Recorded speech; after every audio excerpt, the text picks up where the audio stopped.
ಕರ್ನಾಟಕದ ಬೆಂಗಳೂರು ದಕ್ಷಿಣ ಜಿಲ್ಲೆ ಬೊಂಬೆ ನಗರದ ಹುಟ್ಟು ಹೋರಾಟಗಾರ, ಜನಪರ ಕನ್ನಡ ಪರ ಕ್ರಾಂತಿಕಾರ, ನಾಡು ನುಡಿ ಜಲ ಸಂಸ್ಕೃತಿ ರಕ್ಷಣೆಯಲ್ಲಿ ಮಹತ್ತರ ಪಾತ್ರ ವಹಿಸುವ ಸಂಘಟನೆ ಚಿತ್ತೂರ ಕಸ್ತೂರಿ ಕರ್ನಾಟಕ ಜನಪರ ವೇದಿಕೆ ರಾಜ್ಯಾಧ್ಯಕ್ಷ, ಜಿಲ್ಲೆಯ ಜನರ ನಾಡಿಮಿಡಿತ ರೇಷ್ಮೆ ಸೀಮೆ ದಿನಪತ್ರಿಕೆ ಸಂಪಾದಕ, ಸಾವಿರಾರು ಹೋರಾಟಗಳ ಸರ್ದಾರ, ಚೆರೆ ಚಳುವಳಿ ರಮೇಶ್ ಗೌಡರಿಗೆ 60ರ ಸಂಭ್ರಮ.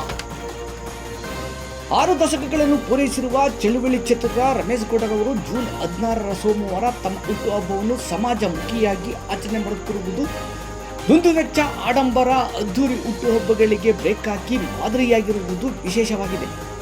ವರ್ಷವೂ ತಮ್ಮ ಹುಟ್ಟುಹಬ್ಬವನ್ನು ಒಂದಲ್ಲ ಒಂದು ರೀತಿಯಲ್ಲಿ ಸಮಾಜಕ್ಕೆ ಕೊಡುಗೆ ನೀಡುವ ರೀತಿಯಲ್ಲಿ ಆಚರಣೆ ಮಾಡಿಕೊಂಡು ಬರುತ್ತಿರುವುದು ಇವರಲ್ಲಿನ ಮಾನವೀಯತೆಗೆ ಸಾಕ್ಷಿಯಾಗಿದೆ.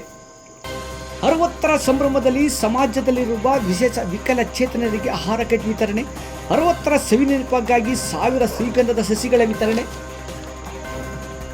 ಪ್ರಗತಿಪರ ಶ್ರೀಗಂಧ ಬೆಳೆಗಾರರಿಂದ ಹೊಸದಾಗಿ ಶ್ರೀಗಂಧ ಬೆಳೆಯುವವರಿಗೆ ಮಾರ್ಗದರ್ಶನ, 1000 ತೆಂಗು ಸಸಿಗಳ ವಿತರಣೆ, ಗೌಡರ ಜೊತೆ ಹೆಜ್ಜೆ ಹಾಕಿದ ಹೋರಾಟಗಾರರಿಗೆ ತುಂಬು ಹೃದಯದ ಸತ್ಕಾರ, ಗೌಡರು ನಡೆದು ಬಂದ ಹೋರಾಟದ ಬದುಕು ಭಾವನೆ ಬಗ್ಗೆ ವಿಚಾರಧಾರೆ, ಪ್ರಸಿದ್ಧ ಗಾಯಕರಿಂದ ರಂಗಗೀತೆ, ಜಾನಪದ ಗೀತೆ, ಕ್ರಾಂತಿ ಗೀತೆಗಳ ಸಂಗೀತೋತ್ಸವ, ದುಡಿದು ಹೋರಾಟಗಳಿಗೆ ಬೆನ್ನು ಕೊಟ್ಟು ಪ್ರತಿಯೊಂದು ಹಂತದಲ್ಲಿ ಅರಸಿ ಆರೈಸಿದ ಬಳಗಕ್ಕೆ ಸಂತೃಪ್ತಿ ಭೋಜನ. ಈ ಎಲ್ಲ ಕಾರ್ಯಕ್ರಮಗಳು ಜೂನ್ 16ರ ಸೋಮವಾರ ರೇಷ್ಮೆ ಸೀಮೆ ದಿನಪತ್ರಿಕಾಲಯದ ಕೆಳಭಾಗದ ಕಾವೇರಿ ಸರ್ಕಲ್ನಲ್ಲಿ ಬೆಳಗ್ಗೆ 10ರಿಂದ ಪ್ರಾರಂಭವಾಗುವ ಕಾರ್ಯಕ್ರಮಗಳು ಸಂಜೆ 7ರವರೆಗೂ ಸಾಗಲಿವೆ.